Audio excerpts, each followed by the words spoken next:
밖에서 바라보는 날카로운 시선 외부자들 지금 시작합니다. 미안해 솔직하지 못한 내가 지금 이 순간이 꿈이라면 살며시 너에게로 다가가 모든 걸 고백할 텐데. 이야, 이거 어려운데 이 노래. 이거 참 어려운데요. 이거 마지막 부분에 잘못 갈 뻔했어요. 정의의 이름으로 널 용서하지 않겠다 하면서 이렇게 하죠. 예, 만화에 등장하는 이 정의의 사도의 현실 도입이 시급한 요즘입니다. 그래서 답답한 이슈들을 속 시원히 풀어줄 게스트 두 분 모셨습니다. 먼저 정호김 전 의원님 반갑습니다. 네, 안녕하세요. 보십시오. 네, 감사합니다. 자, 또 한 분의 게스트는 법조계 외부자로 활동 중인 서기호 변호사님이십니다. 자, 첫 출연 환영합니다. 감사합니다. 예, 반갑습니다.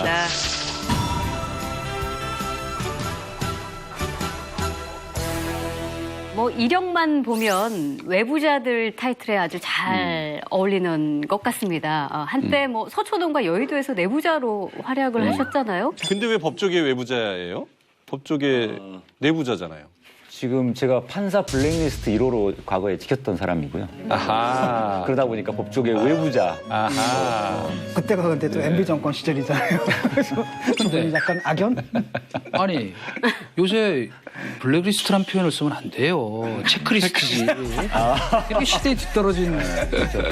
근데 그런 사실 인연이 있죠. 그 각하새끼 짬뽕. 예. 이것이 더 사실은 자극적이었어요. 아, 그죠? 근데 그 표현은 제가 쓴 게 아니고 아니, 저는 그래서- 각하의 빅녀시라는 표현인데 예. 많이들 오해를 하세요. 제가 각하새끼 짬뽕 예. 이야기한 걸로. 아, 정말 그런 억울한 부분인데. 예, 아니 그래서 사실은 이제 저는 그걸 알고 있었는데 현직 판사분들이 이렇게 대통령을 공격하는데 이게 무슨 언론 자유가 없는 나라냐. 그리고 그거는 맞죠, 우리 서 의원님. 당시에 뭐 청와대나 뭐 여당이 막 나서가지고 뭐 지금처럼 국가원수 모독을 했다 그리고 막 공격하고 이런 일은 없었어요. 근데 이제 저는 그걸로 인해서 재임용 탈락을 당했기 때문에 무슨 답변을 결과적으로 준비하시는 거예요, 대체? 바로 옆에 저를 앉혀놓고서 그런 말씀하시고. 저도 있어요. 저는 전혀 모르는 일입니다. 자, 이게 하기에 체크리스트입니다. 한 것인지 아닌지 알 수 없는 상태에서 본격적으로 외부자들 토론 시작하겠습니다. 자, 손님과 직원 사이 폭행 사건으로 시작된 버닝썬 사태가 마약과 성폭행, 또 탈세와 성접대에 이어서 경찰 유착 의혹으로까지 번지고 있습니다. 처음에 이제 이상하지 않았습니까? 우리가 그때 여기서 얘기했던 걸로 기억을 하는데 신고를 했잖아요. 그 김상규 씨라는 분이. 예. 근데 신고한 사람이 체포가 돼가지고 얻어맞았단 말이에요, 경찰한테. 경찰하고 업체하고 뭔가 유착이 있지 않고서는 불가능한 것이다. 그래서 이제 폭로를 했고.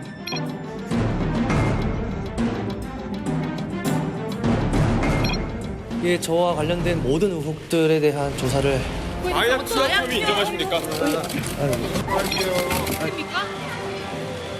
영상 몰래 찍어서 올리신 거 맞습니까? 정말 죄송합니다. 저는 용서받을 수 없는 범죄를 저질렀습니다. 버닝썬 유착 의혹을 수사 중인 경찰이 서울 강남경찰서 소속 현직 경찰관을 피의자 신분으로 입건했습니다. 이른바 버닝썬 게이트의 이 핵심 쟁점으로 공권력 유착 의혹이 떠올랐죠. 지금 총 8명의 경찰관이 수사선상에 올라 있는데요. 그 버닝썬과 경찰관 사이에 연결고리 역할로 했던 것으로 의심되는 전직 경찰 강모 씨가 이미 이제 구속된 상태고요. 네. 그 밖에도 전직 경찰관 4명이 입건돼 있습니다. 지금 피의자신 분이죠. 그래서 관련 의혹으로 보게 되면 이제 크게 보면 일단 유리홀딩스 대표, 유모 대표하고 그다음에 빅뱅의 승리. 2016년에 유흥업소 몽키 뮤지엄이 식품위생법 위반 사건이 있었는데 이걸 갖다 이제 무마해준 경찰들이 이제 무마해줬다는 의혹이 있고요. 네.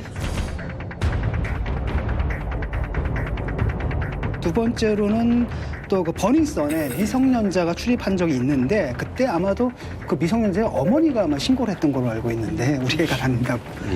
근데 거기서 뭐 거의 1,000만 원 가까이 이상 네. 돈을 썼다는 그렇죠. 거잖아요. 돈을 써가지고 그걸 무마했다 이런 얘기도 있는 겁니다. 그 밖에도 지금 이게 사건이 이게 무슨 폭탄처럼 일로 튀고 절로 튀고 뭐 정신 없습니다. 마약도 있지, 뭐 성매매, 뭐 강간, 뭐 성대접부터 뭐 예. 어디부터 엄청 모르겠습니다. 복잡해요. 네. 관계들을 이렇게 그려놓은 거 보니까. 한 번에 파악이 안 되더라고요 지금. 근데 이걸 보면 그 박근혜 탄핵 사건이 사실은 시작이 그 정은호 네이처 리퍼블릭 그 도박 사건으로 출발을 한 거예요.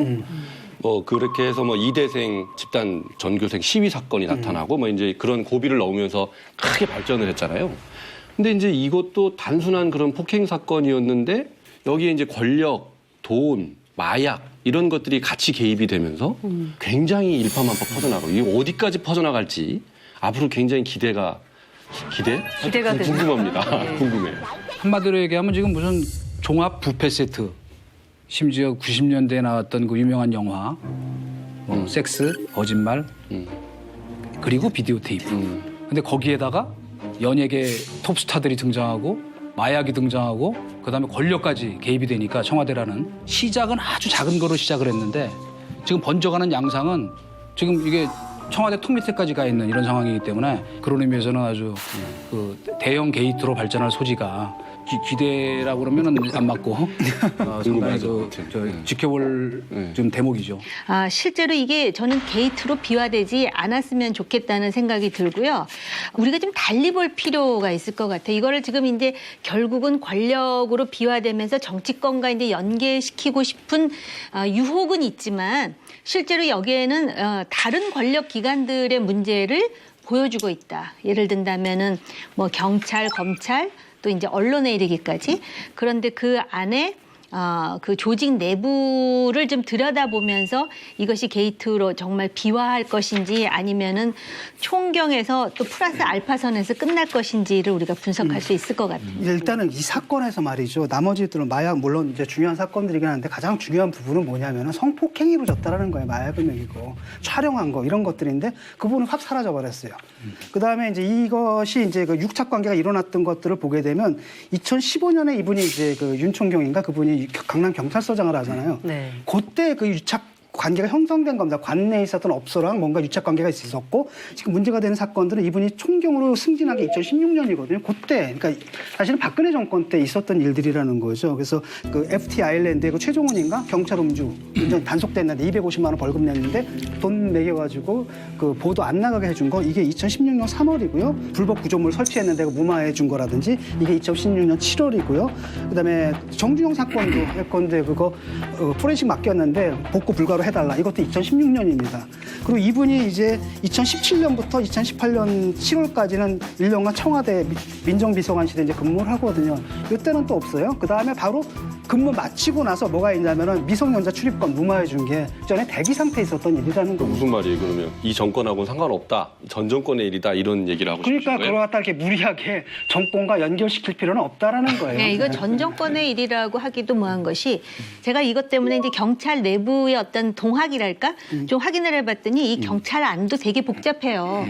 경찰대 출신과 비경찰대 출신의 어떤 그런 갈등도 있어요. 그래서 이 일이 생기니까 경찰대 나오지 않으신 현장에서 일선에서 뛰고 계시는 많은 분들인데 너 그럴 줄 알았다 이렇게 생각하시는 분들도 많고요. 그 안에서 그런 어떤 그 클럽의 사장들하고 같이 어울리고 이런다는 게 경찰대를 나와가지고 정말로 그 요새 그런 표현 많이 하잖아요. 낄 때 끼고 빠질 때 빠져야 되는데 그것도 못하는 엉성한 사람 아니냐라는 말이 나올 정도거든요. 그래서 이거를 지금 막 정권의 누구하고 연결시키기 전에 우리 사회의 이 상황에 대해서 좀 객관적으로 보는 그런 눈이 먼저 필요할 것 같아요.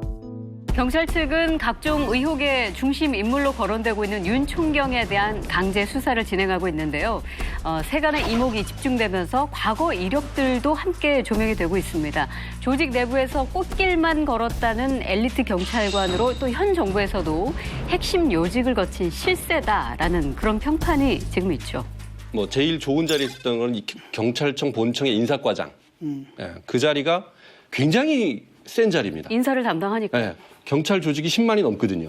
방대한 조직의 이제 인사를 담당하기 때문에 거기다가 상벌까지, 포상까지 이런 걸 또 담당하기 때문에 굉장히 큰 권력이 있는 자리거든요. 네. 경찰청장의 두터운 신임이 없이는 갈 수 없는 자리입니다. 근데 이제 윤 총경이 이 자리에 어떻게 갔느냐. 그러니까 이제 다 말씀하셨지만 엘리트였으니까 간 거 아니냐. 근데 경찰 내부 얘기를 제가 좀 취재를 해보니까 이분이 이제 엘리트 코스를 밟은 건 아니더라고요. 그런데 경찰 내부 평가로는 이 사람은 외줄타기를 한 사람이다 이렇게 얘기를 하더라고요. 무슨 말일까요? 공무원들이 이 총경 이상 뭐 이렇게 되면 굉장히 이제 중상급인데 어느 쪽으로 이렇게 좀 줄대는 그런 경향들이 있는데 예. 정권에 따라서 그런데 이제 양쪽에 다 이렇게 적절히 배분을 하지 않고 한쪽에 몰빵을 하는 그런 사람이었다는 거예요. 그래서 이제 이분이 노무현 정부 때도 청와대 행정관이고 근무 경력이 네. 있죠. 예. 요번에 다시 문재인 정부가 들어서고 다시 청와대에 들어가는 이제 그런 그러니까 뭐 노무현 정부 시절에 말씀하신 대로 청와대 근무 경험이 있고 또 내부 추천이 있어서 지금 문재인 정부에서도 청와대 파견을 갈 수 있었다라는 분석이 있는데 지금 같은 맥락에서 이해를 그렇죠. 할 수 있는 거죠. 근데 이제 사실 이 윤총경이 총경으로 승진한 시점은 또 박근혜 대통령 시절이거든요. 그러니까 총경이라는 자리는 경찰에서 굉장히 꽃이라고 할 정도로 일반적으로 경찰서장들을 총경이라고 하지 않습니까? 그렇죠. 근데 경찰서장이 된다는 굉장히 영광스러운 자리고 경찰청 내에서 이제 출세 코스로 들어가는 이제 그런 과도기 단계이기 때문에 윤총경이 참여정부 쪽하고 가깝다 이렇게만 할 수는 없는 것 같고 제가 보기에는 이제 출세지향적인 인물인 것 같습니다. 그래서 정권에 따라서 이렇게 눈치 보고서 이렇게 줄대고 하는 스타일 같은데 그렇기 때문에 윤총경의 이 사건은 어떤 정치권이 개입됐다고 지금 단정적으로 이야기하는 어려울 것 같고 어느 정권이든 간에 이 사람이 총경으로 승진하던 시점 그리고 연예인 카톡방에서 총장이라고 불리던 그런 시점 유흥업소 담당하던 시점은 이제 박근혜 대통령 시절이었기 때문에 그 시절에 그 어떤 유착관계나 청탁, 범행 이런 것들이 좀 굉장히 중요하게 수사가 돼야 되지 않느냐라고 생각합니다. 네. 이게 지금 그 왜 권력형 게이트로까지 발전할 소지가 있느냐에 대해서 이 부분을 저는 꼭 짚어야 된다고 생각하는데 강남경찰서 생활안전과장을 하면서 그거 말하자면 일선 그 업소 담당했던 거는 저 알토란 같은 좋은 자리지만 일상적인 권력이에요. 그러나 청와대 파견돼서 이런 걸 총괄하는 입장과 자리라고 하는 것은 굉장히 권력과 밀접히 관계돼 있다는 점에서 매우 주목되는 것이다. 또 한 가지는 이분이 이제 청와대 근무를 끝내고 나서 경찰청 인사 담당관으로 가는데 지금 인사 담당관이라는 자리가 중요하다는 건 알지만 쉽게 얘기하면 청와대로 얘기하면 인사수석비서관이랑 똑같은 거예요. 그건 거꾸로 무슨 얘기냐면 청와대가 원하는 인사를 심부름할 수 있는 자리라고 보는 게 저는 정상이라고 보는 거예요. 이 부분을 다들 놓치고 있는 것 같다는 것이고 또 한 가지는 네. 이분이 했던 일 중에 하나가 뭐였냐면 친인척 관리예요. 청와대에서 했던 일이요? 그렇죠. 네. 그 친인척 관리의 대상이 누군지 아시죠? 그렇다면 지금 그 야당에서 의혹을 제기하고 있는 그 따님의 해외 이주 의혹이나 그 사위의 태국 항공사 취업과 관련된 여러 가지 의혹에 대해서 조사했고 알고 있었다고 생각해요. 모르고 있었다면 이건 직무유기거든요. 그러니까 이건 무슨 얘기냐면 이분이 입을 어떻게 여느냐에 따라서는 엄청난 권력 게이트까지도 갈 수 있다고 하는 점에서 주목된다고 얘기한 것이다 이 말씀입니다. 이렇게 얘기를 할 수가 있죠. 예를 들어 지금 걸린 게 보세요. 뭐냐면 식품위생법이거든요. 이거 벌금하고 아니면 영업정지 문제예요. 그다음 음주 단속 문제입니다. 이것도 벌금도 받았어요. 다만 언론 입막은 맞추는 거죠. 그다음에 또 하나 미성년자 출입이거든요. 이것도 역시 뭡니까? 영업정지건이란 말이죠. 무슨 형사사건도 아니고 이 정도의 사건에 뭐 엄청난 권력들이 있어가지고 경찰총장까지 동원하거나 이런 것도 아니고 이분이 뭐냐면 그때는 현직도 아니잖아요. 그러니까 자기가 떠났던 거기다 전화 걸어가지고 자기 후배들한테 얘기해서도 될 만한 이단 사안이라는 거죠. 이게 엄청난 권력 게이트도 아니거니와 좀 전에 만약에 진짜 문제가 된다면 이분이 청와대에 있었을 때 이런 사건이 있었다면 그건 정말 문제가 되고 그때 이 자리에 그분을 부른 청와대 인사 시스템 자체 문제를 제기할 수 있지만 지금 그것도 아닌 상황 속에서는 지금 너무 과도하게 나갔다. 이렇게. 아니 그러나 청와대에 재직하는 중에 지금 무슨 일을 해서 뒤를 봐줬는지는 아직 밝혀지지 않았기 때문에 밝혀야 되는 일이고 이분의 뭐 금융계좌나 뭐 핸드폰 포렌식 해보면은 엄청난 일이 나올 수도 있으니까 그건 우리가 지켜보자 이거예요. 그러나 중요한 건 골프를 지금 아니 승리 그다음에 저 박한별 씨 남편하고 골프를 몇 번씩 친 것이 이미 그거는 다 드러나는 거잖아요. 그러니까 쉽게 말하면 이런 거죠. 그건 쉬운 일이 아니에요. 이 사람이 예컨대 그런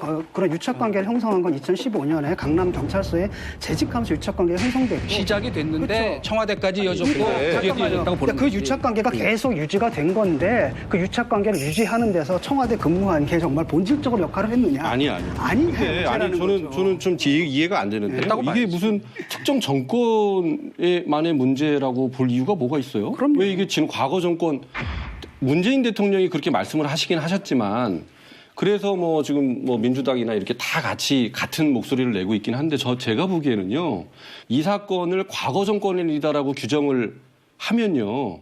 저는 오히려 역풍당할 수 있다고 나는 생각해요. 내 얘기를 지금 그렇게 하고 있는데 김 교수님은 이거는 내 얘기는 뭐냐면 예. 이게 전 정권이나 지금 정권이나 중요하지 않고 이 유착 관계는 전 정권, 지금 정권 가리지 않고 계속 대화하는 근데 이제 거죠. 아니, 말씀은 그렇게 안 하셨어요. 그래서 그렇다 그러면 다행이고요.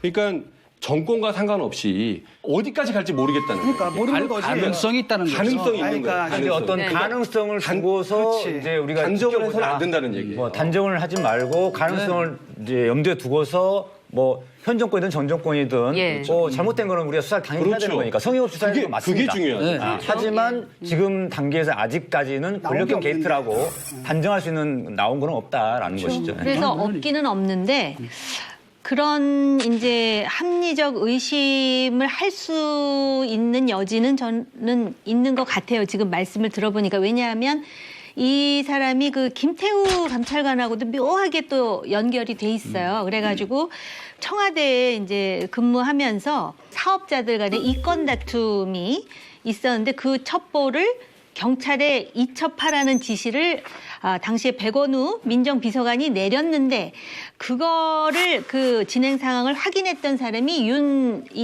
총경. 당시 경정이었다라는 것을 이제 확인하거든요. 그러니까 이게 시작이에요. 시작인데 우리가 그거를 그렇기 때문에 이렇게 권력형으로 비화할 것이다. 대통령의 가족 문제를 이렇게 말하는 거는 상당히 조심해야 하지만 이 사람이 그러니까 큰 거예요. 2015년에서 지금 많이 컸어요. 그 청와대도 갔다가 이제 지금 경찰청에 인사 담당을 하는데 그 청와대에 있으면서 평일날 그 골프 유리 홀딩스에 그 사람들하고 골프를 치고 하는 거 봐서는 그 소위 이제 셀레브러티라 그러잖아요. 연예계 사람들하고도 막 어울리면서 자기의 어떤 그런 과시하는 거죠. 그런 것도 과시하면서 과연 과시만 했을까 아니면은 한 발 더 나갔을까 이 부분은 좀 지켜볼 필요는 있어요. 근데 여기서 단정하는 건 조금 위험한 일이겠죠.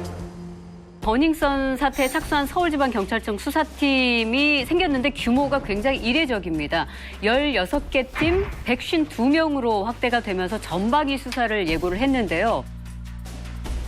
150명이 넘게 수사에 투입됐다는 거죠. 이게 어느 정도냐면요. 드루킹 때 경찰이 투입했던 팀의 인원이 40명이었어요. 그거에 거의 4배 가까운 숫자가 여기 투입된 거죠. 좀 굉장히 좀 과하다 싶을 정도로 물량을 쏟아붓고 있는데 윤 총경과의 유착관계 정황들은 뭐 어느 정도 포착이 됐다 이렇게 볼 수 있는 걸까요? 이미 드러난 것으로는 이제 공무상 비밀 누설죄가 드러나서 그건 수사 중이고요. 몽키뮤지엄은 지난 2016년 불법 영업으로 적발됐을 당시 윤모 총경이 관련 조사 내용을 알아봐줬던 곳입니다. 경찰은 당시 승리와 유인석 대표가 처벌받지 않은 것과 관련해 윤 총경이 개입했는지 등도 수사하고 있습니다. 금품이 오갔다고 하면은 이제 김영란법이나 뇌물죄 예. 적용이 될 수가 있겠죠. 그 봐주고 뭐 형이 해결해주고 이런 취지의 그 통신 내용은 지금 확인이 되거든요. 네. 그런데 지금 그 유리 홀딩스의 대표하고 승리라는 가수가 지금 뭐라고 주장을 하냐면은 사실은 그 형님은 우리 보고 똑바로 살라고 그 조언해준 거밖에 없다 그러면서 이제 거리를 두고 변호사의 조언을 지금 받고 말을 있는 게 바꿨죠. 아닌가라는 이제 생각을 하게 돼요. 근데 지금까지 과장과 허풍이라고 얘기했죠. 그렇죠. 내용을 보면 지금 그 FT 아일랜드 티켓 그다음에 밥도 좀 먹었겠죠. 술도 마시고 그리고 골프도 쳤을 거 아닙니까? 근데 만약에 경찰이 이렇게 많이 투입이 돼서 그 결과만 나오면 진짜 만에 하나라도 없는 거라도 지금 캐내야 될 상황이 된 거죠. 지금 시점에서. 그런데 지금 그 진행되는 상황을 보면 이 마약 유통과 투약 혐의를 받고 있는 버닝썬의 이문호 대표의 경우 구속영장이 기각됐습니다. 그리고 또 경찰 유착 의혹의 연예인들에게는 출국 금지 수준의 그 정도의 압박만 이제 가해지면서 과연 앞으로의 수사가 제대로 될지 그리고 법적 처벌을 받을 수 있을지 여러분 어떻게 생각하십니까? 예, 그 점에서 보면은 이번에 버닝썬 이문호 대표에 대해서 구속영장이 기각됐는데 저희 일반 국민들이 보기엔 납득하기 참 어려운 결과가 나왔습니다. 판사는 다툼의 여지가 있다. 그리고 관련자들에 대한 신병 확보 등등이 다 갖춰져 있어서 굳이 구속할 필요성이 없다 이렇게 판단을 했는데 다툼의 여지가 무슨 뜻인가요, 여기서? 이 다툼이라니까 왠지 뭐 싸우는 것 같은데 그게 아니고 예. 이 피의자가 무죄를 주장하는 거를 이제 다툰다라고 표현합니다.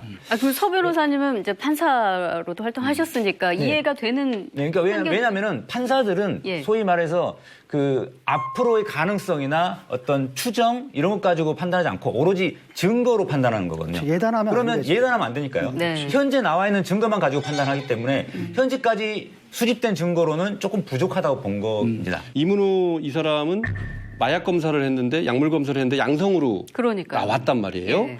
그런데 구속영장 기각 사유를 보면 마약류 투약과 소지 등 이 부분에 대해서 다툼의 여지가 있다고 얘기했단 말이에요. 수사 결과 명백한데. 그렇죠. 예. 양성으로 확인이 됐는데 마약 투약하고 소지 혐의에 대해서 다툼의 여지가 있다. 이렇게 되니까 이게 뭐지? 이렇게 되는 거죠. 예. 그래서 이제 여기서는 보면 이해가 안 이제 돼요. 일부에 대해서만 양성 반응이 났거든요. 그렇죠. 그래서 아마도 그 일부가 그러면 도대체 어느 정도 비율이냐 이걸 우리는 모르다 보니까 그런데 아마도 그 수사 기록상으로는 그 비율이 좀 낮을 가능성도 있어 보이고요.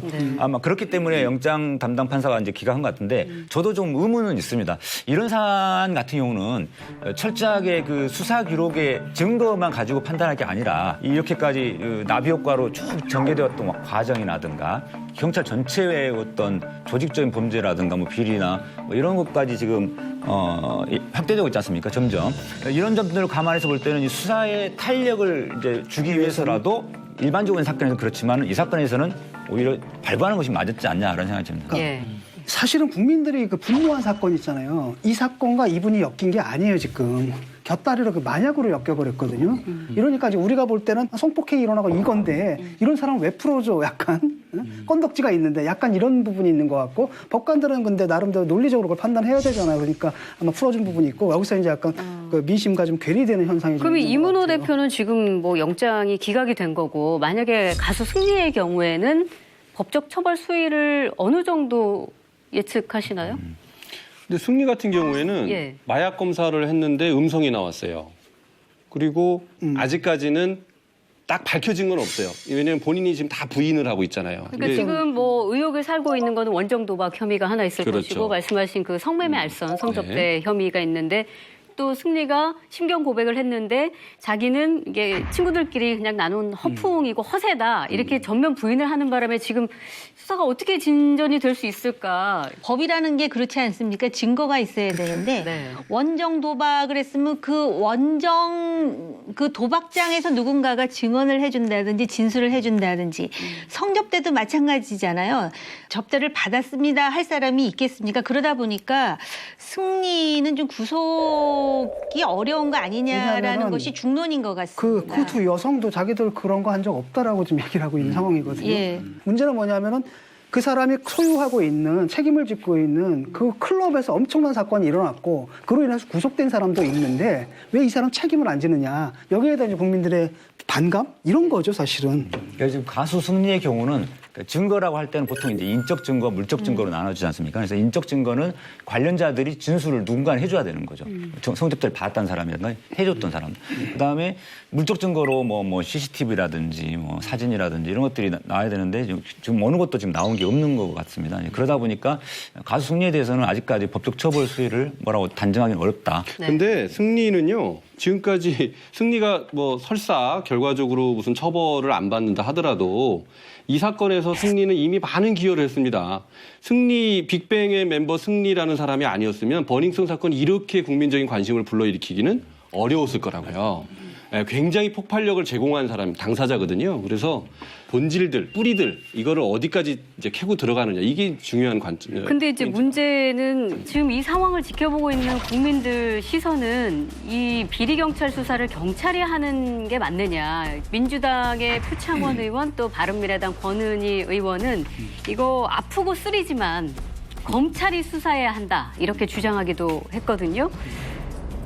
경찰 출신이라 그분들은 그렇게 말씀하실 수밖에 없을 거예요. 가슴이 아프지만 이렇게. 가슴이 아프지만 예. 이게 만약에 정치적인 발언 아닙니까? 그렇죠. 어떤 면에서. 이걸 갖다 예를 들어가지고 그럼에도 불구하고 경찰이 해야 됩니다라고 하면 그냥 사람들이 가만히 있겠습니까? 역시 경찰 출신이라 출신이다. 이렇게 욕을 먹으니까 할 수 없이 이제 제발이 저래가지고 굳이 말씀 안 하셔도 되는데 꼭 그런 말씀 하신 것 같고요. 기자들이 또 물어봐요 또. 또 그렇죠. 근데 두 분은 제가 보기에는 뭐 경찰 출신이지만 그렇게 발언한 건 그만큼 소신 있는 발언이었다고 저는 생각이 그렇죠. 들거든요. 그래서 예, 꼭 정치적인 발언이라고 보기보다는. 네, 근데 사실은 저는 거기에 이제 동의하는 게 왜냐하면 지금 이런 상황 속에서 경찰이 지금 엄청나게 많은 인원을 투입해서 수사를 하게 했다라는 게 결국 사실 나중에 이제 우리가 얘기하겠지만 검경 수사권 문제잖아요. 그렇죠. 다시 말하면 우리가 우리 스스로 자정할 수 있는 능력이 있다는 걸 보여주겠다 이런 거잖아요. 의지의 근데 표현이죠. 나중에 그랬을 경우에 별거 나온 게 없거나 이럴 경우에 이제 국민들이 뭐라고 얘기하냐. 역시 니들이 하니까 안 되더라.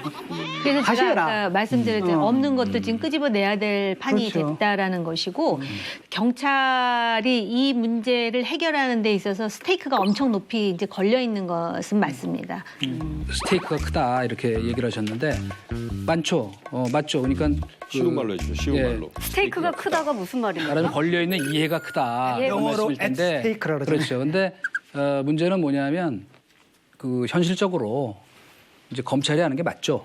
맞는데 기본적으로 검찰이 이거를 맡아서 수사를 하겠다는 의지가 부족한 것 같아요. 제가 보기엔. 이 수사가 잘못됐을 때 이거 다 뒤집을 수밖에 없는데 게다가 이게 지금 그 청와대와 연결된 청와대의 실세라고 하는 사람이 지금 굉장히 중요한 그 수사의 그 표적으로 지금 등장하고 있기 때문에 그 수사 제대로 안 하면 또 권력이니까 또 봐줬다고 나올 거 아니에요. 그러니까 검찰로서는 진짜 하고 싶지 않을 게 너무나 당연하다 이렇게 좀더 생각해요. 보태면 네. 뭐 이 경찰 입장에서는 경찰이 연루됐다는 게 지금 이미 상당히 드러났기 때문에 아니다라는 걸 본인들이 적극적으로 밝혀야 되는 입장이에요. 경찰은 그러니까 열심히 해야 됩니다. 그런데 이제 검찰 입장에서는 윤 총경이 민정수석실에서 근무했던 사람이기 때문에 이게 파다 보면은 민정수석실 조사가 불가피하단 말이에요. 그런데 지금 검경 수사권 조정 국면이잖아요. 그 결정권이 민정수석한테 있는데 민정수석을 잘못 건드렸다가 검찰 조직에 큰 낭패가 될 수가 있는데 엄청난 부담이다. 뭐가 좋겠어요. 이게 잘못했다가는 큰 조직에 누가 될 수가 있기 때문에 또 논리적 잘해야 본전이지. 논리적 비약이 아니죠. 이거는 굉장히 그 임박하고 현실적인 위험이죠. 그럼. 네, 아니, 그래서 근데 현실적으로- 검찰은 열심히 할 수가 없는 거예요. 그러니까 잘됐다. 경찰 너 열심히 해봐라. 그러고 있는 거죠. 아니 현실적으로 검찰이 꼭 그렇게만 생각을 할까요? 속으로는 윤 총경의 일탈로 끝나는 발표가 나오기를 기다리고 있을지도 너무 음모론적으로 말씀드려서 저도 좀 죄송하긴 한데 검경 수사권의 본질은 그겁니다. 네네. 네, 그래서 보면은 사실 카드 한 장씩을 서로 들고 있는 거잖아요. 그러니까 경찰을 딱 보면은 검찰 니들 김학의 사건 있지. 그다음에 이제 검찰에서 딱 볼 때 니들 봐 버닝썬 사건 있지. 그 교수님 그 말씀하시니까 지금 또 음모론 하나를 이거는 시중에 떠도는 음모론인데 시중에 떠도는 저는 음모론을 좋아하지 않는데요. 그래서 아까 말씀하신 막장 드라마 좋아하면서 보는 사람 없어요. 욕하면서 보잖아요. 민정수석실에서 검경 수사권 조정 이게 지금 대통령 공약 아닙니까? 그래서 그걸 해야 되는데 갑자기 버닝썬이 썬번이 되게 생겼잖아요. 화상을 입게 생겼잖아요. 그래서 확 날린 게 김학의하고 장자연 또 한 번 하는 거다라고 시중에서 그런 얘기가 돌고 있어요. 이게 이제 음모론이 맞으려면은 올해 버닝썬 사건이 터질 것을 예상하고 누군가 작년부터 벌써 60만 명의 60만 명을 동원해가지고 청원을 한 다음에 이게 돼야 되는 거죠. 뭐 시중에서는 얘기할 수 있는 거지. 버닝썬 사건과 함께 그동안 의혹만 무성했던 과거 사건들에 대한 진실 규명이 다시 시작이 됐습니다.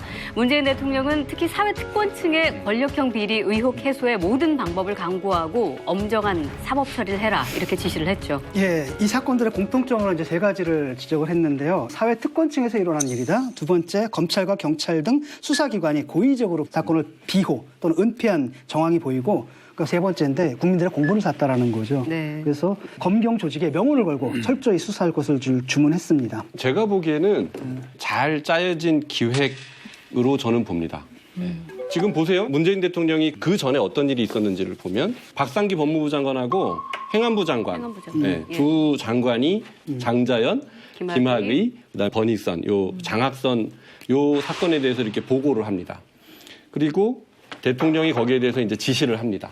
그런데 이제 그때가 어느 때냐면 과거사위원회 기한이 연장이 되느냐 마느냐 가지고 딱 이제 문제가 되는 그 시점이에요.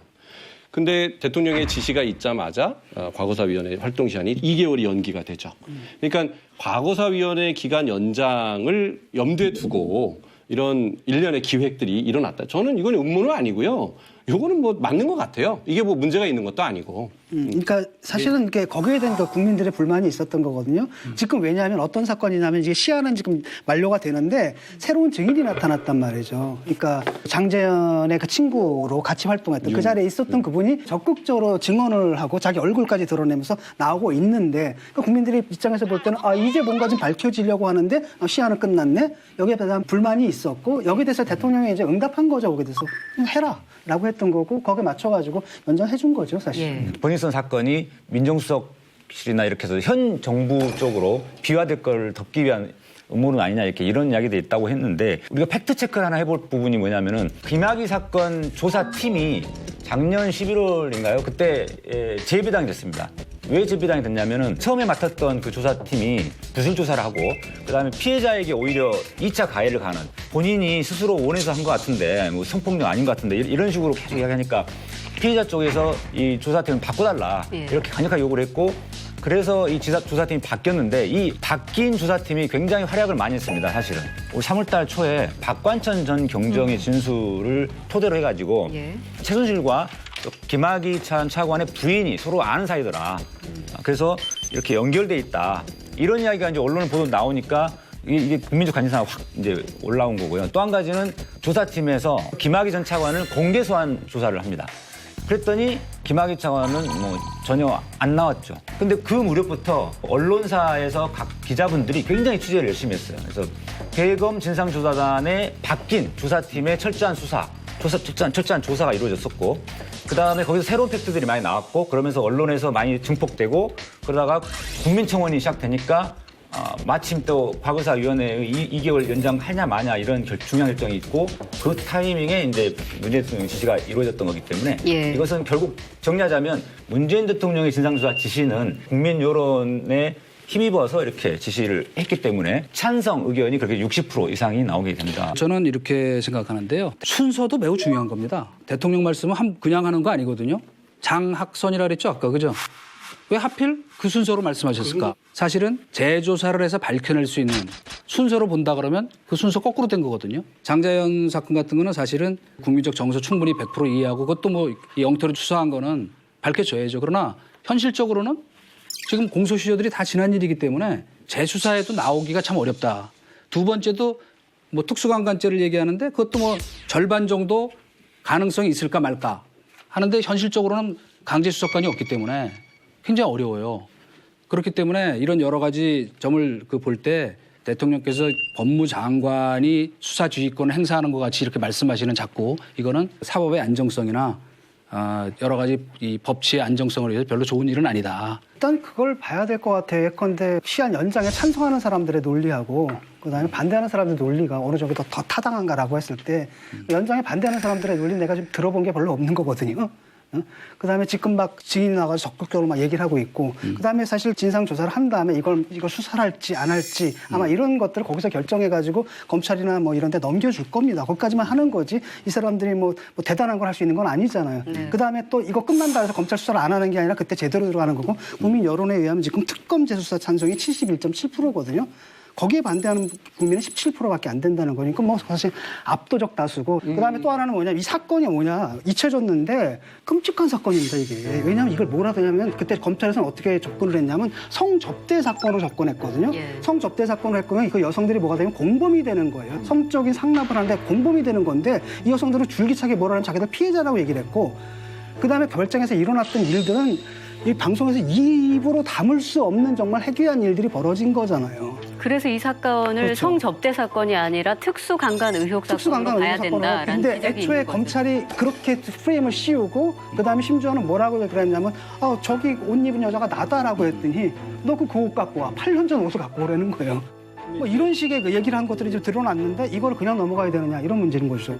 지금 장자연, 김학의 그리고 버닝썬 내에서의 그 성폭행, 마약 이런 걸 보면 이게 단순히 권력과 특권층과 국민이 알고 있어야 되는 사안이 아니에요. 여기에 공통점은 여성에 대한 정말 그 입으로 표현할 수 없는 성폭행 문제가 개입됐다라는 거예요. 그래서 상당히 저는 이 실체를 규명해야 된다고 개인적으로 생각을 합니다. 이거는 정말 단순히 정치적인 어떤 관점에서 조망하기 이전에 이거 진짜 기본적인 인권의 문제거든요. 네. 지금 뭐 말로는 특수관광 그리고 뭐 도둑 촬영, 성관계 이러는데 과연 이 사회가 이렇게까지 사회 병리 현상을 우리가 지금 보고 있어야 되는 건지 그런 점에서 이거는 반드시 진실을 규명해야 될 것 같아요. 아마 그래서 과거사에 대한 진상을 지금 다루는 위원회에서는 이게 진실입니다라고 이제 그 확인하는 데서 끝날 수도 있겠지만 이 사건의 교훈에 대해서 우리가 굉장히 뼈아프게 받아들여야 될 것 같다는 생각이 들었어요. 이게 10년이 넘게 묻힌 사건이다 보니까 김학의 전 차관 사건. 공소시효 문제가 있습니다. 그래서 재판에 넘겨질 수 있는 혐의를 본다면 어떤 부분이 있을까요? 성접대 의혹으로 처음에 출발했습니다만 이제 성접대로 가게 되면 이제 뇌물죄가 되다 보니까 이건 공소시효가 지난 상태고요. 예. 하지만 실체는 특수강간이다라고 이렇게 이야기 나누지 않습니까? 한마디로 말해서 특수강간죄가 적용이 되면은 이거는 이제 무기 또는 징역 5년 이상의 형에 처할 수 있는 사건이고 그러다 보니까 공소시효가 15년입니다. 예. 그래서 특수강간죄를 적용하게 되면 공소시효가 남아있기 때문에 이 김학의 사건의 경우는 충분히 이제 처벌할 수가 있는데요. 그러니까 당시에 김학의라고 하는 그 전 차관 혼자서 그런 성폭력을 저질렀다는 게 아니라 윤중천 건설업자를 비롯해서 여러 명이 그때 같이 있었다는 거거든요. 그렇기 때문에 2인 이상이 합동하여 강간을 저지른 것이기 때문에 특수강간죄가 적용이 되고 그래서 공소시효에는 문제가 없습니다. 예. 다만 이제 예. 그전에 성접대나 그냥 일반 성폭력으로 가버리면은 이게 공소시효가 지나기 때문에 이제 문제가 있습니다. 그러니까 이제 공소시효가 지난 사안에 대해서도 과거사위원회는 이제 조사를 할 수 있습니다. 수사기관인 검찰이나 경찰에서는 공소시효가 지난 사건은 수사를 못합니다. 네. 그래서 이제 이것을 수사로 이어가기 위해서는 특수강간 혐의가 이제 적용이 돼야 됩니다. 그래야 이제 공소시효 문제가 없게 되는데 이게 이제 처음에 문제가 됐을 때 경찰에서 검찰에 송치를 할 때 특수강간 혐의가 인정이 된다. 그래서 송치를 했는데 검찰이 이걸 묵살을 한 거거든요. 그런데 이제 왜 검찰이 그것을 묵살을 했는지 이제 이런 부분은 이제 앞으로 가려져야 되는 문제죠. 대검 과거사 진상조사단 팀장이 인터뷰에서 그런 말을 했습니다. 2달 뒤면 수사로 넘어갈 수 있는 부분은 잘 걸러내는 것이 중요하다. 이 말을 했는데 이 말을 잘 들어보면 혹시 이 형사처벌을 위한 추가 혐의를 뒷받칠 만한 증거를 확보했다. 저는 그렇게 들리기도 하는데 이게 그런 뜻인가요? 어떻게 이해할 수 있을까요? 예, 피해자가 명확하게 일관되게 진술을 본인이 피해를 당했다라고 하고 있고 본인이 그냥 단순한 피해가 아니라 아까 말한 그런 약물 투여라든지 폭행 협박에 의한 성폭력이 있었고 또 2-3명 이상이 같이 이렇게 보면 저질렀다라는 것 그런 진술을 해왔기 때문에 이 피해자 진술이 맞다고 보면은 이거는 특수강간죄가 명백하기 때문에 얼마든지 지금 수사에 따라서 기소까지도 가능한 상태인 거거든요. 네. 그런데 2013년, 15년도에 이 피해자의 진술을 철저히 묵살을 해버렸습니다. 이거 믿기 어렵다.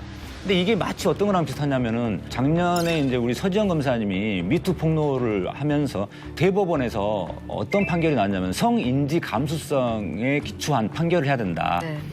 성폭력 사건은 좀 특수한 상황이다 보니까 피해자들이 곧바로 문제 제기하고 곧바로 고소하고 이렇게 하지 못하고 사람들 사이에서 가해자를 향한 비난보다는 오히려 피해자에 대한 책망을 한 경우가 많기 때문에 이 김학의 사건도 그 피해자의 진술을 그렇게 뭐 묵살해볼 게 아니었던 것이죠. 예. 왜 그런 일이 있었냐면 김학의 사건 무혐의 처분한 그 검사가 성희롱으로 면직이 된 나중에 면직이 된 검사입니다. 그러니까 그런가요? 그런 걸 보면 김학의 사건 무혐의 처분한 그 검사가 성희롱으로 면직이 된 나중에 면직이 된 검사입니다. 그러니까 그런가요? 그런 걸 보면 성인지 감수성을 그 사람한테 기대하기는 어려웠겠죠. 뻔히 강간이라는 거 알면서도 사실은 덮은 거거든요. 이게 많은 경우에. 그러니까 단지 그냥 성인지, 뭐 성감수성이 떨어지는 어떤 검사가 별 생각 없이 내린 이런 판단은 이런 사건이 아니라 예. 어떤 조직적인 비호, 은폐가 이루어진 사건이다. 그래서 뭐 보이는 당시에도 거죠. 검찰의 봐주기 수사 논란이 있었습니다. 경찰이 그 동영상 원본 그 영장을 청구를 했는데도 4번이나 기각을 하고 또 김 전 차관 관련자들에 대한 뭐 통신조회나 압수수색 영장도 10차례 가까이 기각을 한 사실이 있었죠.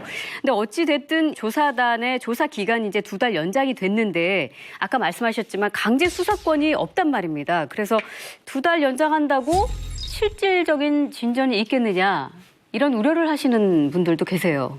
사실은 그게 지금 제일 우려되는 대목 중에 하나죠. 출석 안 하고 버티면은 어떻게 할 길이 없거든요. 수사는 강제권이 없으면 사실은 그냥 허수아비 같은 거거든요. 검찰이 이제 의지가 없다든지 검찰에 대해서 믿을 수가 없으니까 이제 이런 제도를 했는데 이 정도 밝혀지고 의혹이 일었다 그러면 그냥 수사로 바로 전환을 하는 것이 오히려 사건 실체적인 발견을 위해서라도 더 낫지 않을까? 저는 그런 생각이 들어요. 왜 굳이 권한도 없는 과거사위원회. 그럼에도 불구하고 이제 연장 결정을 요구를 했던 이유는 11월경에 그게 이제 조사팀이 바뀌면서 철저한 진상조사가 사실 이루어진 시간이 지금 한 2달 정도밖에 안 됐습니다, 사실상. 지금까지 한 1년 이상 계속 꾸준히 조사를 해왔는데, 제대로 조사해왔는데 또 2개월 연장하면 별로 특별하게 나올 것도 없는 거 아니냐 이렇게 될 수 있는데, 이제서야 사실 조사가 제대로 이루어지고 있는 상태이기 때문에 2개월 연장도 굉장히 큰 의미가 있다고 생각되고요. 네. 조사팀만 조사를 하는 게 아니라 이게 굉장히 국민적 감시다 보니까 언론사에서도 굉장히 취재를 열심히 많이 합니다. 그래서 새로운 팩트들이 조금씩 많이 등장하지 않을까 기대를 하고 있고, 검찰 스스로 지금 특임검사 제도를 도입하겠다 이런 말도 있는데, 그렇게 되면은 강제 수사권을 가지고 있는 특임검사에 의해서라도 또 수사가 개시될 수 있는 여지는 있다. 여권에서는 김학의 전 차관 의혹과 관련해서 당시 직속 상관이었던 황교안 대표와 또 민정수석이었던 곽상도 의원의 개입 여부에 대한 강한 의혹과 재조사 대상으로 포함을 해야 한다라는 입장인데 이 부분에 대해서는 어떻게 생각하십니까? 당시에 황교안 지금 대표죠. 그분이 법무부 장관이었지 않습니까? 2013년 3월부터 2015년 5월까지 그 직위에 있었고요. 또 곽상도 의원 같은 경우에는 2013년 3월부터 8월까지 민정수석을 지냈단 말이죠. 그러니까 1차 수사를 보고받았을 가능성이 있다는 거죠. 장 차관 민정수석 관계뿐만 아니고요. 개인적으로도 김학의 차관하고 황교안 장관은 경기고 1년 선후배 관계예요. 황교안 장관하고 곽상도 그때 민정수석은 성균관대학교 사시 기준으로 2년 선후배 관계입니다. 그러니까 이제 이런 개인적인 관계가 엮여 있기 때문에 또 게다가 뭐 법무부 차관 문제, 이거 얼마나 중요한 문제예요. 이 부분을 가지고 뭐 장관이나 민정수석이까지 보고가 안 되고 상의가 안 됐다는 건 완전 거짓말이죠. 또 완전히... 민정수석 같은 경우에 이제 어떤 의혹이 있냐면 당시에 경찰이 성접대 동영상을 국과수에 이제 맡기지 않았습니까? 인물을 좀 특정해달라고. 그때 그 민정수석실 행정관이 국과수를 찾아가가지고 결과가 어떻게 됐냐라고 알아봤던 정황이 있단 말이죠. 그러니까 굉장히 관심을 갖고 이 사건을 추적했다라는 거고요. 아, 그렇지. 물론이죠. 그거 아니라면 거짓말이죠. 피하는 거죠. 근데 그 당시에 이제 법무부 장관이었고 또 민정수석이었고 또 그렇기 때문에 이제 무혐의라든지 또는 불기소 처분에 대해서 외압을 넣은 것이 아닌가. 이렇게까지 상상하는 거는 지금 현재 입장에서는 비약이라고 볼 수밖에 없어요. 그리고 솔직히 우리나라 사회가 그렇게 연결고리를 따지면 김학의 전 차관과 최동욱 검찰총장도 사법고시 동기 아니에요? 연수원 동기일걸요, 그리고? 그러니까 네네. 대충 이제 그런 사건이 그런 의혹이 있었다라는 게 아니라 상당 부분 많은 사람들은 이제 그런 사건이 있었다라고 사실로 좀 인정을 하는 것 같고요. 한 단계 더 나아가서 그렇다면 그런 검찰이 이렇게 은폐, 비호, 하려는 시도를 했다면 그걸 왜 그랬을까? 그다음에 그걸 누가 움직였을까? 이제 여기에 대한 합리적 의심이 있는 거죠. 라고 했을 때 아주 직접적인 라인은 사실 딱 뭐 뻔한 거 아니에요. 바로 위잖아요. 물론 이게 정치적 프레임으로 옮겨오면 지금 뭐 야당이 나경원 원내대표가 이제 얘기한 것처럼 여론 반전을 위해서 또 적폐몰이를 한다. 뭐 야당이 일단 그렇게 반응할 수밖에 없는 거예요. 당연히 또 그렇게 반응할 만한 소지가 없는 것도 아니고 차라리 김학의 특검 하자. 그렇죠. 그 대신 네. 지금 이 정권에서 벌어졌던 울산시장 선거 직전에 그걸 울산지방경찰청장에서 울산시장실을 압수수색을 했잖아요. 이런 편파 수사가 어디 있어요? 이거는 정말 상식이 어긋나는 일이거든요. 이런 거로 그러면 차라리 같이 또 신재민, 김태우 이거 같이 특검하자. 그리고 당당하게 저는 나가는 게 오히려 맞다고 봐요. 괜히 여기서 도망가는 듯한 피칭을 할 필요가 없다 전혀.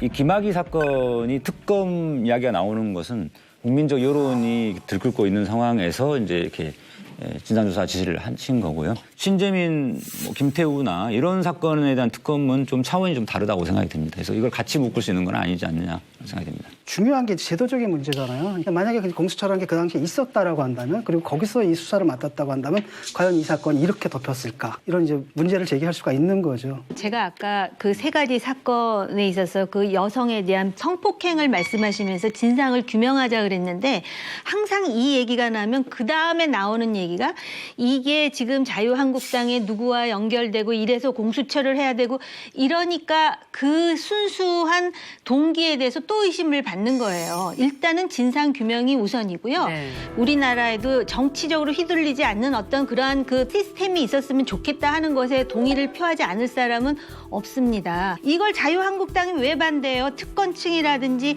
또는 언론이라든지 권력층에도 잘못됐으면 그 비리를 먼저 파야죠. 그래서 네. 그런 면에서 우리가 순서가 돼야 되는데 꼭 이 얘기하고, 그리고 여당 의원들이 갑자기 황교안 당시 장관이었고 뭐 곽상도 민정수석이었고 다 해보자 뭐 이렇게 나오고, 그다음에 공수처 얘기 나오니까 아 이게 순서구나 하고, 또 좀 더 상대적으로 단순한 야당은 이거 야당 죽이기다, 적폐물이다, 이렇게 막 그 정치 싸움을 하는 거거든요.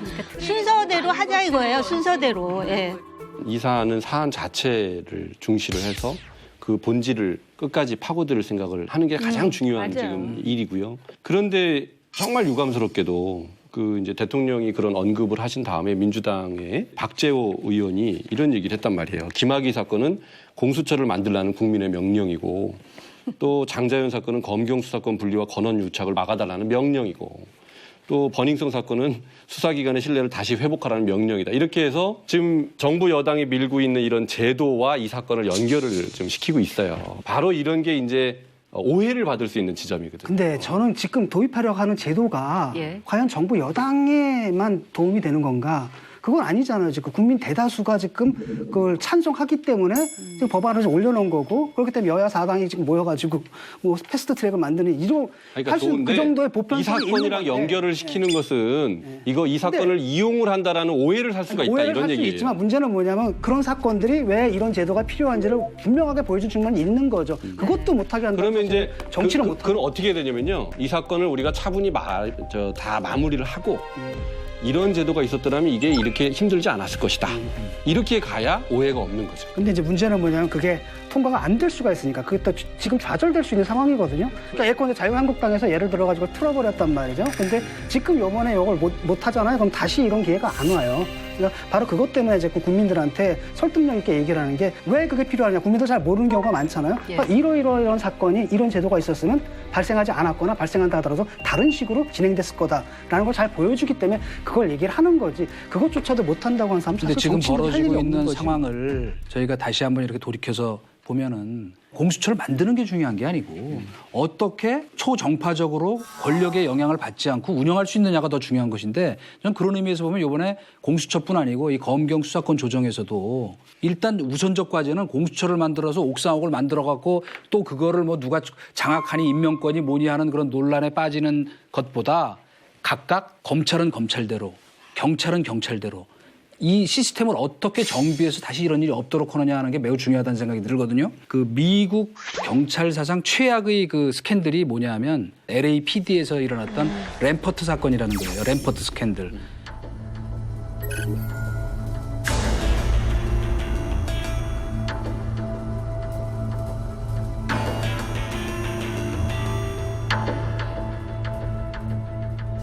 그래서 나중에 70명이 기소를 당했는데 그 뒤에 미국 경찰도 이거 큰일 났다 싶어서 어떤 대응책을 만들었냐면 조기 경보 시스템이라는 걸 만든 거예요. 직위에 상관없이 중요한 어떤 그 이런 수사나 범죄 그 단속에 관여되는 사람은 평소에 이 사람에 대한 민원 제기, 그다음에 재산 변동, 부채까지 다 해서 이 사람 빨간색이다 그러면 집중 조사를 해가지고 걸러내는 거예요. 실제로 검찰이나 경찰의 지금 내부 감찰 시스템이라는 게 이렇게 엄밀하지 않다고 지네끼리 봐주고 대충 넘어가고 하는 것이지. 그러니까 내부의 어떤 이 자기 자체 정화를 할 수 있는 시스템을 만들고 나서 공수처 얘기해도는 늦지 않다고 생각해요. 근데 검찰하고 예컨대 경찰 내에 뭐 감찰 시스템이 안 돌고 이런 차원의 문제가 아니라 절대 권력은 절대 부패한다 그러잖아요. 그러니까 그 말이에요. 그렇기 때문에 행정부도 썩어요. 입법부도 썩고 사법부도 썩습니다. 이거는 다 봤잖아요. 근데 공수처가 썩으면 어떡할 자, 건데? 다 썩는데 문제는 뭐냐면 이게 나눠져 있기 때문에 그나마 견제가 되는 거잖아요. 근데 지금 검찰 같은 경우에 그동안에 막강한 권력을 갖고 있었어요. 기소독점권이라 해서 솔직히 말하면 자기들 재판까지 하는 거잖아요. 기소할래 안 할래. 그 막강한 권력을 가지고 자꾸 권력하고 거래를 해왔던 거. 이게 이제 문제지 않습니까? 그런 사건들이 지금 장자연 사건, 김학의 사건으로 터졌던 거고 그걸 시스템인데 이 시스템은 내부 감찰만 가지고 될 문제가 절대로 아니다라는 거. 다른 문제라는 거죠. 그러면 지금 이 김학의 전 차관 의혹 사건 그리고 또 버닝썬 사건 또 고 장자연 씨 관련 사건들이 공수처법이나 그 검경 수사권 조정 문제에 어느 정도 영향을 미칠 것이라고 보시나요? 저는 이미 여론상으로는 영향을 미쳤다고 보고요. 예. 이거 다 좋은 얘기예요. 검경 수사권도 그렇고 공수처도 그렇고 취지가 굉장히 좋은데 결국은 그 공수처에 대해서 주저하거나 아니면 반대하는 세력을 어떻게 설득하고 제압하느냐의 문제예요. 근데 그런 생각은 안 하고 조금 아까 모 의원 한 얘기 읽어주셨잖아요. 예. 그런 식으로 하니까 속이 빤히 들여다 보이는 거죠. 그리고 우리나라 이 민족성이 되게 강합니다. 하려고 마음 먹다가도 꼴 보기 싫은데 그딴 소리 하면 확 뒤집어지는 그런 게 있어요. 될 일도 안 돼. 그런 게 있다. 그리고 우리나라가 연줄 사회라서 그 조기 경보 안 될 수도 있어요. 저기 수석님하고 나하고 조금만 얘기하면 사돈의 팔촌으로 다 얽혀 있는 게 대한민국 사회예요. 그렇기 때문에 그 현실을 알고 아까 옥상욱 얘기하셨잖아요. 공수처가 부패하면 어떻게 할 것인가. 그러니까 그런 부분에 대해서 우리가 합리적으로 머리를 맞대고 하는데 여당이 그런 면에서 참 엉성해요. 이게 이런 거잖아요. 제건데 이제 공수처 같은 경우에는 지금 야당에서 반대하고 그 야당이 옛날에는 자기들도 찬성했던 거잖아요. 근데 입장이 바뀌어가지고 당리당략 때문에 그런 게 한두 반대의 가지죠. 입장이란 말이죠. 네. 라고 하니까 사실 이건 합리적으로 대화가 될 수가 있는 게 아니라는 거죠. 논리적 설득의 문제가 아니기 때문에 여당에서 기댈 수 있는 건 국민 여론밖에 없는 거예요. 그러다 보니까 자꾸 그런 발언을 하는 거고 말씀하신 대로 국회 내에서 대화 토론으로 풀려야 되는데 자꾸 국민의힘을 빌다가 보면은 또 그걸 또 포퓰리즘을 욕하고 이런 사태가 벌어지는 거죠. 네. 지금 이 김학의 사건이야말로 우리가 공수처를 설치할 수 있는 절호의 찬스고 기회라고 생각이 됩니다. 그동안 검찰이 수사를 제대로 안 했을 때 견제장치가 전혀 없었는데 이번 사건이야말로 그 필요성을 여실히 드러내주고 있고 이제는 공수처를 뭐 설치하냐 마냐보다는 어떻게 설치할 것이냐 여기에 논의를 좀 집중을 하는 게 바람직하다고 생각을 들고요. 이런 좋은 기회가 있을 때 지금 기회를 잘 살려야 된다 이렇게 생각됩니다. 네. 서교 변호사님은 저희 외부자들과 오늘 처음이셨죠? 예. 네. 굉장히 오래 하죠, 예. 저희. 굉장히 격렬한 열띤 토론을 경험하고서 지금까지 제가 다른 어느 방송에서도 이렇게 열띤 토론을 이렇게까지 해본 적이 없었는데 앞으로도 좀 불러주시면 저도 같이 참여할 수 있도록 하겠습니다. 뜨거운 토론 때 다시 한번 연락드리겠습니다. 고맙습니다. 지난달 하노이 회담이 빈손으로 끝난 이후 북미 관계는 여전히 냉각기를 걷고 있습니다. 지난 한 달여간을 돌이켜보면 정상들이 직접 나서기보다는 참모들을 내세운 기싸움이다. 뭐 이런 것들이 좀 반복되고 있는 그런 모양새죠. 예, 그렇습니다. 이제 과거에는 그랬잖아요. 미국 내에서도 뭐 폼페이오는 뭐 협상파고 볼튼이 강경파고 이랬는데 뭐 이제 하노이 회담 이후에는 여당 내에서도 모든 목소리가 좀 강경파로 통일이 된 것 같아요. If they're not willing to do it, then I think President Trump has been very clear they're not going to get relief from the crushing economic sanctions. The president has been clear on that, and that is a position around which the U.S. government has complete unity. We only will value action. We all talk is cheap. It's important. 그래서 서로 지금 회담 결렬 이후에 이제 양쪽으로 공을 넘기고 있죠. 트럼프 같은 경우는 자. 박차가 나와가지고 다시 한번 생각해봐. 계산서 다시 한번 내놔봐. 이렇게 얘기하고 북한에서는 이제 또 버티고 있는 거죠. 라고 하면서 다시 공을 갖다가 이제 미국 쪽에 이제 보내고 있고 서로 그래서 공을 핑퐁처럼 넘겨주고 그래서 넘겨받고 그러는 상황에 있습니다 지금. 네. 이제 최선희 북한 이제 외무성 부상이죠. 이분이 기자회견을 이례적으로 열어가지고 미국에 대해서 이제 드디어 비난의 포문을 열었죠. 미국이 천재 이루의 기회를 날렸다. 지금과 같은 미국의 강도적 입장은 사태를 분명 위험하게 만들 것입니다. 우리 최고 지도부가 곧 자기 결심을 명백히 할 것으로 보입니다. 그럼에도 불구하고 그 최선희가 그 말 끝에 무슨 얘기를 했냐면 자기네 김정은 위원장과 트럼프 대통령의 궁합은 매우 좋다. 거기다 어떻게 궁합의 속뜻도 몰라요? 그래서 제가 혼자 한참 어떻게 웃었어요. 되는 거야, 이 두 분이? 네, 사실은 이게 이 상황에 대해서 비관적 시나리오하고 낙관적 시나리오가 있는 거잖아요. 그러니까 비관적인 관점에서 보게 되면 하노이 회담 이전, 싱가포르 회담 이전의 상태로 돌아간 것이다. 이런 해석이 있고요. 약간 낙관적인 해석에 따르면 어차피 우리가 갖고 있었던 기대가 터무니없이 컸다. 실제로는 사실 상당 부분 접근해가고 있는 상태다. 그다음에 지금 언성을 높이는 것은 그 협상, 다음 만난 협상 속에서 자기들의 몸값을 높이기 위한 일종의 제스처다. 뭐 이렇게 보는 해석도 있어요. 그 하노이에서 이제 결렬되는 상황에서 외신 기자들이 사석에서 하는 얘기를 들으면 흥미로운 얘기가 몇 가지가 있는데요. 그 중에 하나가 회담할 때는 영변 핵시설의 전부도 아니고 일부였답니다.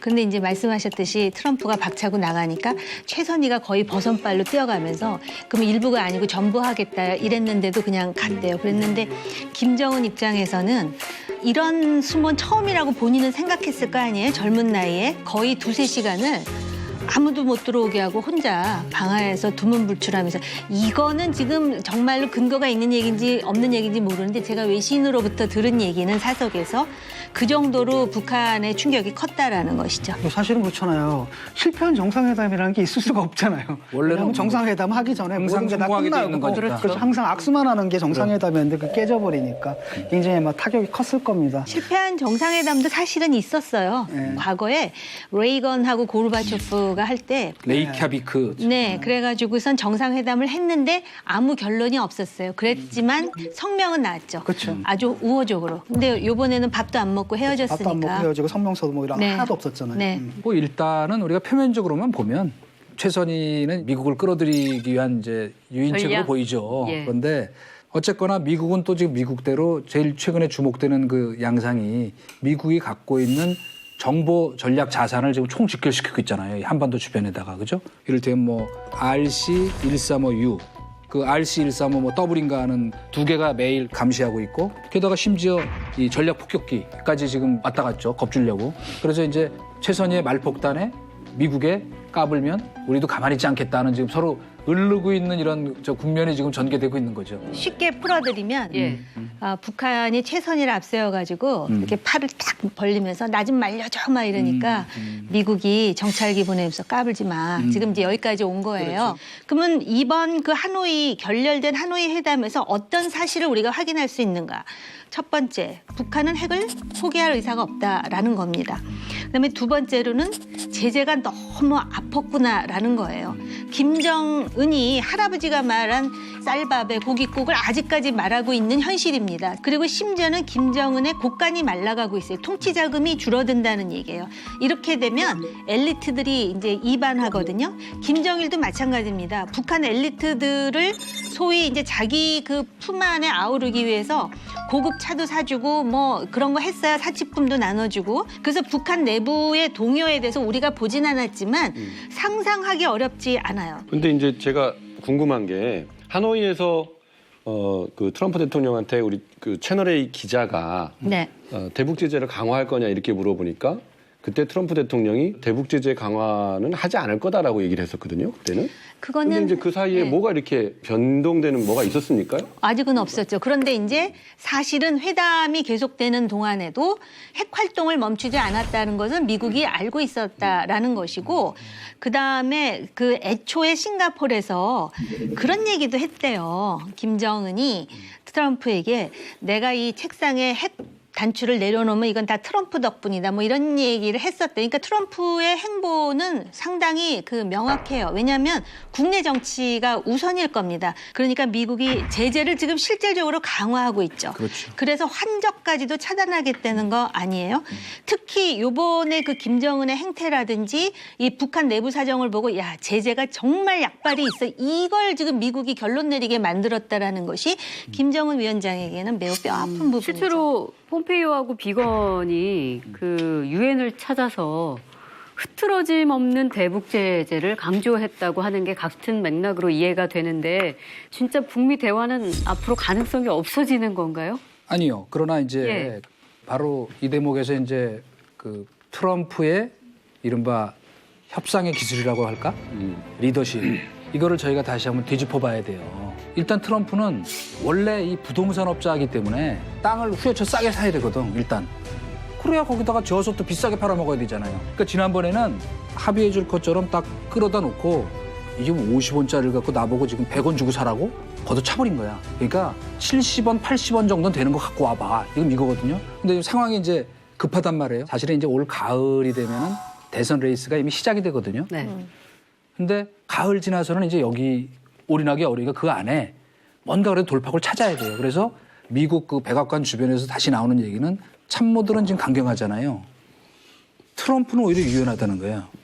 너무 그렇게 닫아놓지 말고 어떤 형태로든지 여름 가까이 가기 전에는 한 번 더 건다면 저는 만날 가능성이 높다. 그 가을 전에는 가능할 수 있다.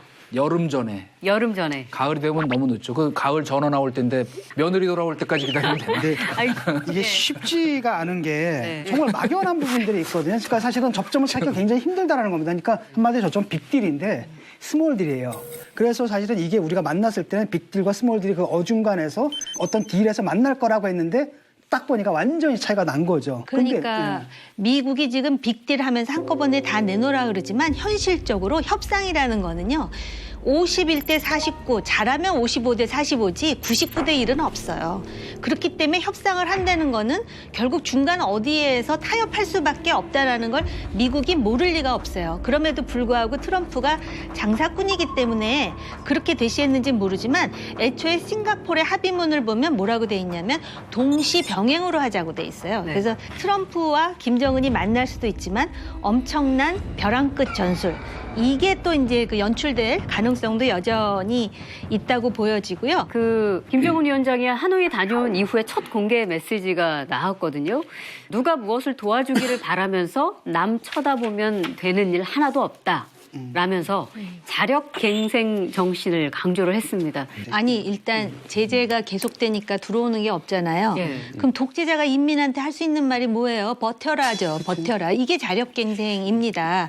그러니까 굉장히 괴로울 거예요. 권력자가. 특히 강성 권위주의 정권일수록 그 정통성이 뭐냐면 일단 그래도 배부르게 해줘야 되거든요. 이게 안 되는 거예요. 지금 김정은이. 지금 김정은이 자력갱생을 이제 강조하는 거는 사실은 불가피하다고 봐요. 현실적으로도 지금 그 북한을 통치하려면 세 가지가 있어야 되잖아요. 아까 우리 정전 의원 얘기하신 것처럼 돈이 있어야 돼요. 그죠? 그다음에 식량이 있어야 되고 에너지가 있어야 되는데 이 세 가지가 지금 다 죽을 맛이라고. 진짜 고난의 행군을 갈 수밖에 없고 당분간 우리가 협상에 뭐 타결할 때까지는 버텨야 된다는 현실적인 입장의 반영이기도 하다. 이렇게 이해하면 될 것 같아요. 제가 볼 때는 고통스럽지만 사실은 그 고난의 행군 때도 견뎠단 말이죠. 그 사람들 인구의 지금 한 10분의 1, 그때 10%인가 거의 굶어 죽었잖아요. 그런 상황에서 버틴 사람들인데 그러니까 북한의 입장에서는 뭐냐 뭐 이런 생각을 하는 거예요. 핵폐기라는 건 비가역적인데 니들의 제재 완화를 하는 것은 사실은 제재 하나 안 하는 건 가역적이지 않느냐. 그렇기 때문에 사실 우리가 너희들 믿어야 되는데 뭘 믿고 주느냐. 그다음에 또 뭐냐면 이거 냈는데 다 했어도 미국이 안 믿는다고 할 수 있단 말이야. 이라크에 대량 살상 무기 없는데 전쟁까지 일으킨 걸 북한의 입장에서 봤단 말이죠. 그러니까 북한의 입장에서는 자기들의 그 담보를 갖다 다 내놨는데 아무런 조건도 없이 이건 좀 아닌 것 같거든요. 그래서 저는 굉장히 오래 갈 것 같아요. 왜냐 고통스럽게 사느냐 아예 생존을 못하느냐라고 했을 때는 고통스럽게 사는 쪽을 택한다라는 거죠.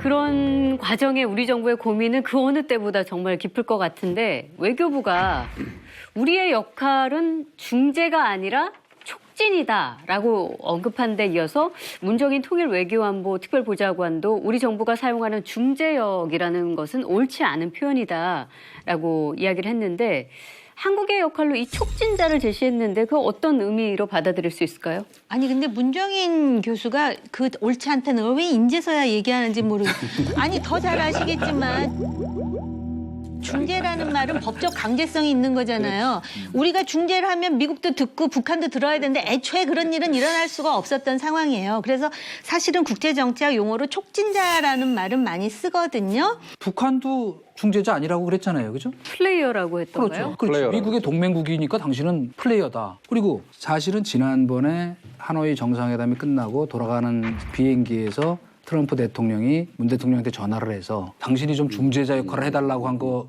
발표한 거를 미국에서 굉장히 불쾌하게 반응을 보였거든요. 그거는 북한의 의도를 정확하게 좀 파악해서 알려달라는 얘기지 무슨 중재자를 언제 부탁한 적이 있냐고 아주 냉정하게 거절했거든요. 근데 이 용어라는 게 왜 중요하냐면 이런 엇박자의 상징이라는 점에서 중요하다고 저는 생각하는 거예요. 뭐냐? 사실은 우리의 정보 소외가 아까 우리 정 의원이 지적하신 것처럼 생각보다 심각해요.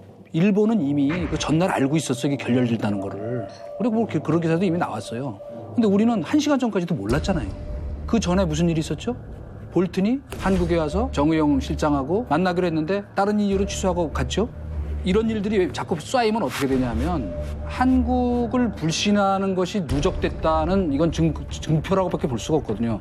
우리가 미국의 의도를 정확하게 읽고 북한한테도 그래야 우리 레버리지와 힘이 생기는 거지. 아, 쟤들은 뭐 미국하고도 별로 얘기 안 되네 그러면 북한은 이제 우리 거들떠보지 않고 미국하고 직접 한다고. 근데 이걸 정확히 알아야 돼요. 예를 들어가지고 우리랑 미국이랑 입장이랑 똑같다라고 한다면 북한이 왜 우리를 거치겠어요? 미국이랑 직접 얘기하고. 그다음에 또 한편으로는 왜 우리한테 물어봐 그거를? 자기들이 직접 북한한테 물어보지.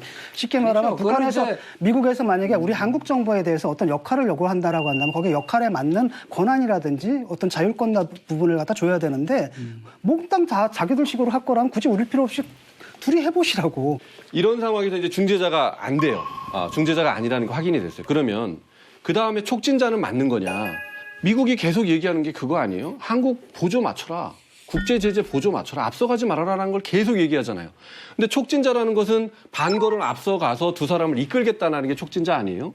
이것은 미국의 의도하고는 또 다른 면이라 있단 말이에요. 그러니까 이 촉진자가 저는 이것마저도 지금 우리 스스로 포지셔닝을 잘못하고 있는 거 아니냐. 그러니까 쉽게 말하면 그러면은 우리가 뭘 해야 된다는 얘기예요. 어렵죠. 어렵지만 촉진자는 또 아니다. 예를 들어가지고 그런 거예요. 신뢰를 쌓아야 된다는 건 미국하고 북한으로부터 동시에 신뢰를 받을 수 있는 방안을 제시해 보라고요. 아니 그래서 촉진자 이야기가 그런 나온과 식으로 동시에 그래서 우리 찾아야지. 정부에서 아까 말씀하신 찾아가야지. 굿 이너프 딜이라는 절충안이 나온 거 아닌가요? 구체적으로 보면 네. 그 굿 이너프 딜을 위해서 북한에는 핵실험 미사일 발사 유예 유지를 미국에는 실무회담 조기 개최를 요청했다는 거잖아요. 그러니까 굿 이너프가 아니죠. 미국 입장에서 보면 실무 협상하고 뭐 실험 중지하는 걸 가지고 굿 이너프라 이거는 스몰도 아니고 미니예요. 미니 딜. 굿 앤 이너프 딜을 하자 이렇게 나오는 것 자체가 패를 보여주는 거거든요. 그러니까 지금 상황에서는 한국이 지렛대는 미국하고 한국하고 완전히 찹쌀궁합이라서 한국이 뭐라 그러면 미국이 듣는다 할 때 북한 김정은한테 힘이 생기는 건데 제 보니까 미국하고 아무 정보 교류도 없고 아무 힘도 없어. 그러면은 김정은 위원장이 한국의 문재인 정부를 어떻게 생각하겠어요? 근데 그런 부분에 대한 그 외교적인 미숙이 여러 가지로 노출됐다라는 지적을 하면서 어찌됐든 요번에 하노이에서 보면 우선 영변 다 내놓겠다는 것까지는 얘기했거든요. 네. 그리고 그 미국은 뭐냐면은 모든 게 다 그 공개돼야 완전한 경제 제재를 할 수 있다 그랬거든요. 그러면 영변을 내놓고 그거와 더불어서 앞으로 어떻게 이 대량 살상 무기를 해제하겠다라는 계획성 그게 있어야 된다라는 것이죠. 문제는 뭐냐면 그게 빅딜을 하겠다는 거잖아요. 결국은 트럼프 입장에서는 양보를 못하는 겁니다. 왜냐하면 미국의 조야가 그렇게 하기 때문에 자기가 거기에 못 미치는 협상을 맺게 되면 그걸로 비판을 받으니까 빅딜로 가는 건데 문제는 뭐냐 그 빅딜이다라는 게 실현 가능성이 없다라는 거예요. 실현 가능성이 없으니까 이제 문제는 뭐냐면은 그 부분에 대해서 뭔가 진전된 안을 내야 되는데 내가 볼 때는 미국의 입장이 오히려 과거보다 후퇴해서 아예 그냥 초기로 돌아갔단 말이죠. 그러니까 사실은 이게 뭐 수가 없는 거죠, 이 부분에 대해서. 아니 그 말씀 맞아요. 그 말씀이 맞는 게 싱가포르에서 동시 병행으로 해놓고 갑자기 핵뿐만이 아니라 화생 미사일을 들고 나왔다라는 거는 지금 국내 정치 분위기 때문에 자기네 스스로가 상당히 지금 그 굉장히 굵은 선을 긋은 거거든요. 그럼 일단 한국 정부가 북한에 대해서 설득을 해가지고 그들이 말하는 영변 일부가 아니라 영변 전부 플러스 로드맵 여기까지 진척을 봐야 돼요. 그러면 네? 아니 근데 문제는 뭐냐면은 나는 우리 정부가 만나가지고 그런 정도는 얘기를 할 거라고 보거든요. 근데 문제는 뭐냐면은 그걸 갖다가 말씀하시지만 미국 조야에서 받아들이겠냐라는 거죠, 그걸. 난 안 받아들일 거라고 봐요. 우리가 왜냐하면 정도의 차이지. 뭐 영변화도 몇 개 더 얹어줬는데 그게 무슨 미약하냐. 쟤를 믿을 수 없다. 계속 이럴 거라는 결국 거예요. 신뢰 문제이겠으나 검증을 한다는 거 아니에요? 그러니까 검증도 마찬가지고. 저희가 그러니까 저는 미국을 북한도 잘못 읽고 있고 우리 현 정부도 잘못 읽고 있다고 생각하는 거예요. 왜냐? 원래 서양 사람들은 이렇게 말 갖고 장난치는 거 싫어해요. 스몰 딜, 빅 딜, 무슨 뭐 굿 이너프 딜, 무슨 뭐 미들 딜 이게 중요한 게 아니고 그 유명한 말이 있잖아요. 질문은 해답을 잉태하고 있다. 미국에 물어보는 건 트럼프가 그러는 건 딱 한 가지예요. 너 비핵화의 의지가 있느냐. 그건 미국 조야에 일치된 기본 원칙이에요. 뭐 빅딜을 무슨 말 복잡하게 할 것도 없고. 근데 영변 그것도 쪼가리 들고 와가지고 나 이거 할 테니까 저 민생 해결되게 제재 해제해줘. 그러면 못 받는 거죠. 그렇기 때문에 제가 굿 이너프 딜에 대해서 트럼프를 빙의해서 제가 영어로 한마디 할게요.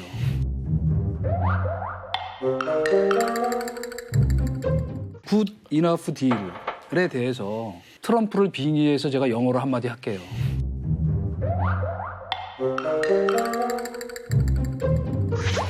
Enough is enough.